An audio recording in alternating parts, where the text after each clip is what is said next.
been 5 years since you've been here. Where have you been? What have you been doing? Ooh, I've been all over the place. God, I mean, in 5 years. Well, obviously, I have a son who's now 7. Yeah. I think the last time he was here, he sang. He took the mic or something. Yes. Something like that. Yeah. Oh, my God. Let's see. I don't know how many albums I have at this point. Films I've done, and I've also been on the UK Voice. Yes, you have. That, too. So it's a lot. And you were on Broadway. I was on Broadway. Color Purple. You won a Grammy for that, didn't you? I did. Yeah. You won a Grammy. I didn't see that coming, but yeah, apparently I don't have it yet, but... You don't have it yet? No, but I did. Well, you sure do. We just got it for you. What?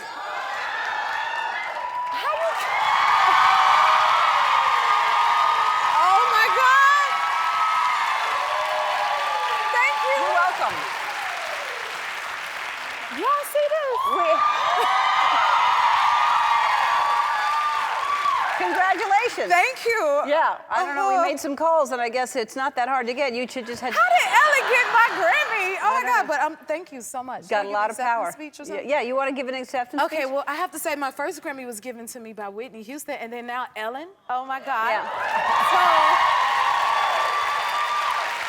I'm just in awe. I really don't know what to say. All I can say is, once again, look what God can do. And, wow. I don't know what else. I think you also won the Oscar the year I was hosting. Didn't you? Probably. I think you did. I think you won the Oscar for Dreamgirls the year I was hosting. So I'm a very good luck charm for you. I want to put you in my pocket, that's for sure. Yeah.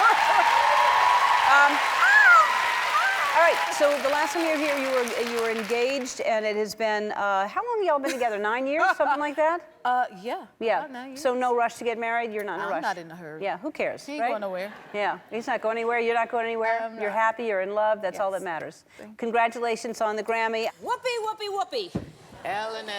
Oh, it's good to see you. And you. You don't know how much it meant to me. When I was doing stand-up, I was in San Francisco. You were there. I don't know why you were there exactly. Do you remember the first time I met you and you said that you thought that I was talented or thought that I was funny? And you were terrific and amazingly funny, yeah. Oh, it meant so much to me. Nothing's changed. Yeah, well, it was a huge inspiration to me. Thank you. Huge Thank you. inspiration.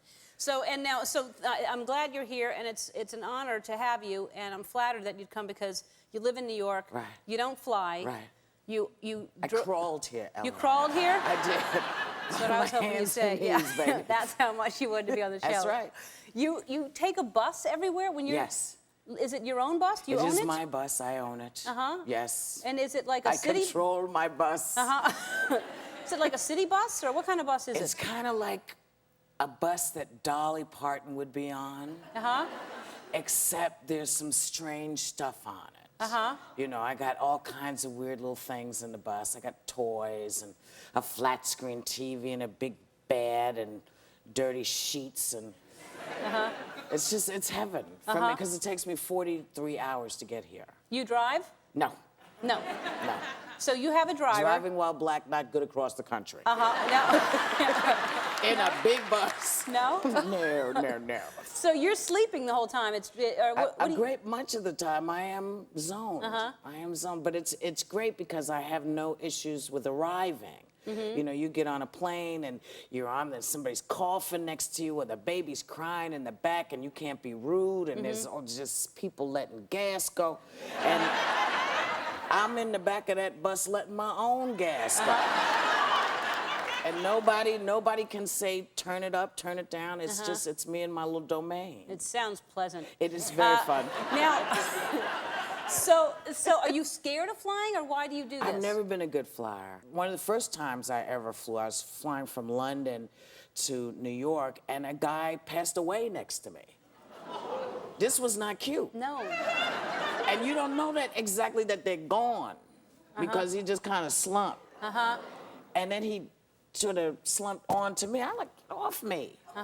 And he just kept slumping forward. Ooh. And I said, Miss, you know, called the stewardess. And she said, sir. And she kept patting him. I said, just pick him up, just pull him off me. And she touched me, she said, I think he's dead. I said, okay. We have to alter this reality. You gotta get him out of here. She said, well, the plane is booked up. We have no place to put him. I said, you better put him somewhere. But, you know, not supposed to move people when they die in the old days. But it's such a pleasant story. I'm so happy to share with you. No. Well, it's at least that quiet you were looking for. That's right. Yeah. Okay, I understand the bus now. Yes. Now it's all making sense. Yes. So and so that must be great that you're in New York. You get to do what you want. You're back on Broadway again, which is exciting for everybody. That you get to live where you perform and not have to travel like that. It's heaven, you know. It was nice to. I grew up in New York, so it's always good to be there working. And for me, you know, I come out and I see my grandkids, and I haven't seen them in a while. So How old are they now? Oh, one's turning 16. Wow. Yeah, one is 9 and one is 7. Now, will they come to New York and see your show? I don't think so. No? I think they'll see it on HBO. Simply because school, you know, everybody's still in school. Yeah. So, and some of them get spring break, but they don't want to come sit in a theater with me. Yeah. You know, they'd rather see something else like Wicked, you know, Yeah. or The Lion King. And so, you know, because Granny sounds like Granny when she's home. Right, right. They get it for free. Yeah. So not that you'd charge them if they went to the show. But, I did. But you could, yeah. I would have. We're back with my friend and my neighbor, Oprah Winfrey, so tell the story. Okay, so I've really been safe. And so Ellen called and she had some friends visiting. We can say who it is. Okay, so Pete Buttigieg and his husband Chasten were visiting. were there, and you know, normally I would say, come on over, let's have cocktails. I said, okay, well, let's meet in the backyard, and because she's over the fence. So literally, Gail was there, and we go down to the backyard. She got a big backyard, y'all. Yeah, it's a big backyard, but we're separated by a creek. So we get across on the other side, and we're still separated by the creek, and our social distance was, how you doing? Hey, Portia!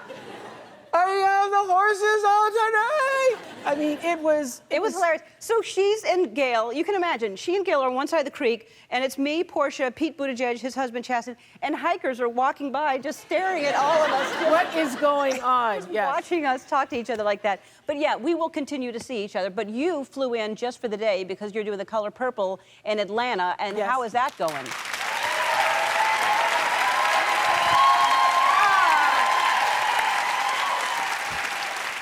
Our new director, Blitz Batwali, who's done some really beautiful things. And I must say, this is not your mama's Color Purple.